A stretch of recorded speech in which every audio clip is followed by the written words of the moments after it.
Greetings, welcome back to Black Bear News, and if you're watching this video, please remember to like it, and also make sure that you're still subscribed. If you can see, I'm at like 2.6 gigs of memory right now, so I don't know. The video seems to be working okay. Maybe there's a slight lag, but my new setup seems to be working okay, although I think my all these tabs open are beginning to make my entire computer a little creaky. Maybe I should close some of them. So in Australia, huge fires going on. This is crazy. And they actually covered some of this on the news this morning. I saw on the old televisions. Unprecedented bushfires ripped through Australia's New South Wales. Series of unprecedented bushfires are raging through Australia's southeastern state of New South Wales, with more than 1,000 firefighters battling 17 emergency-level blazes and strong winds expected into the night. Images posted to social media show ominous bright orange skies and thick smoke. Get out of here, Anderson Cooper. You're not. No, thank you. Thick smoke wafting across roads and towns throughout the region. As of 5:30 p.m. local time Friday, there were 96 fires across the state. With 47 burning out of control. If you are near one of these fires, your life is at risk and you need to take action to protect your life. The NSWRFS said in a Twitter post, some residents in Jacobs Spur near the town of Kempsey have been told it's too late to evacuate, so they should take shelter immediately. The areas most affected by the fires include Tenterfield, Armadale, Clarence Valley, Port Macquarie, Nambucca, and Kempsey. The fire service said in a Twitter post that a number of blazes are becoming more intense and more dangerous. It warned that some blazes were creating their own weather conditions and that fire clouds, which can produce lightning without rain, were developing. These clouds are extremely dangerous. The fire clouds do not be caught out in the open.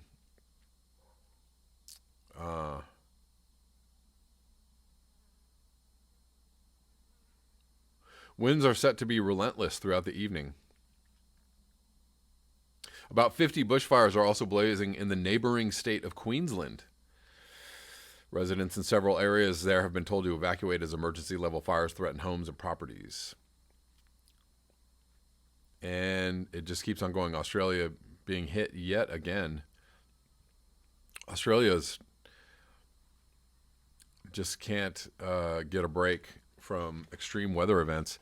And lastly, in this video, I wanted to just talk about this. Extinction Rebellion wins a court battle. High Court rules London protest ban unlawful. So a police ban on Extinction Rebellion protests in London last month was unlawful. High Court judges have ruled the Metropolitan Police imposed the ban, which prevented 2 or more people from the group taking part in protests under the public order. But judges have ruled that police had no power to do this because the law did not cover separate assemblies.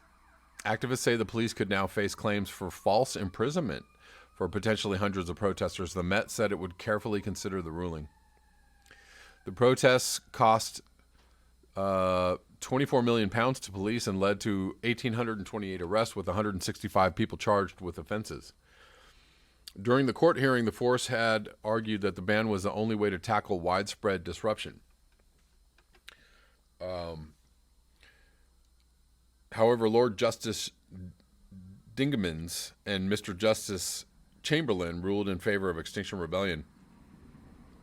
Lord Justice Dingemans said separate gatherings separated both in time and by many miles, even if coordinated under the umbrella of one body, are not a public assembly without the meaning of the act. The XR Autumn Uprising, intended to be held from October 14th to 19th, was not therefore a public assembly. Therefore, the decision to impose the condition was unlawful because there was no power to impose it under the act.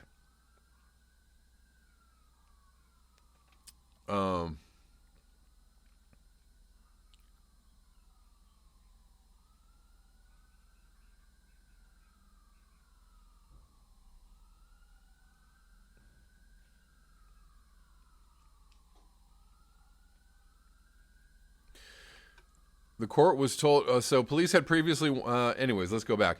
During 10 days of climate change protests last month, activists shut down areas around Parliament and the Bank of England and targeted London City Airport. Police had previously warned protesters to keep demonstrations in Trafalgar Square or risk arrest before issuing a citywide ban on October 14th. Under Section 14 of the Public Order Act, the court was told that the ban was issued on the same day as a message posted online by London activists. It told protesters to adopt the be water tactics used by demonstrators in Hong Kong. Be water, crowds split up into fast-moving groups and pairs that networked via phones, it said. You gather at particular spots in large numbers until the police response building, then you move to a new disruptive site. The ban was lifted 4 days later, with officers saying that it was no longer necessary because demonstrations had ended. Be water. I haven't heard of that one before. I suppose that's good news. We'll take it as a win. If whatever it is that you think about Extinction Rebellion, they're raising awareness in a very large way, in a huge way, and they are getting some kind of results. They may be piecemeal, they may be smaller than desired, but they are getting results, and they're doing it by peaceful protest. They're doing it by taking the moral high ground, which is if you want to change people's behavior, if you want to ask people to act in a better way, if you want to raise consciousness, if you want people to act or come from a place of a higher morality, or act on a moral high ground. I don't know why I'm having a problem saying that. You have to start from a higher moral high ground, right? You can't. It's easier and quicker, I think, to do that. That's not to say that violent protest doesn't have its place. I'm not advocating violent protest necessarily.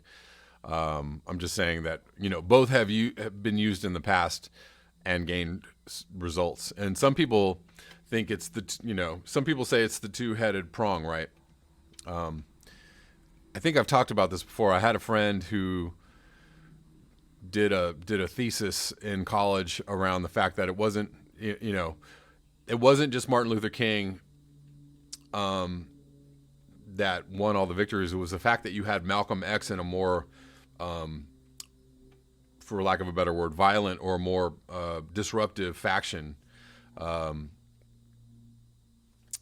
of, creating like a two-headed snake kind of thing. So, you had the threat of more uprising and more violence over on the side, while somebody was like, we're going to take the moral high ground and use peaceful protests, etc. Right. Bringing a lot more attention to their cause because of their position. But probably, the change came because there was kind of off in the wings, like, well, and if this doesn't work, then, we've got this over here too. Who knows? But they're getting results. I'm encouraged. Let's hope that they can actually get some real substantive change, or at least some substantive ideas into the conversation, real soon, because it's not enough to declare a climate emergency. I mean, we've had fracking banned in the UK. I don't know if that's because of Extinction Rebellion, but I'm sure that it has something to do with it, right? Because, you have to give them something. You have to, that's probably the best way in their minds to get people to like calm down, or to stop, messing everything up, stop mucking about, stop, blocking traffic and all that. We'll give them this concession here. It happened in the civil rights movement, and it's probably going to happen now. So keep the pressure up, guys. Good job. Thank you so much for your eyes, your ears, and your conscience. If you would like to support this channel, you can do so at the links below. Until next time, peace.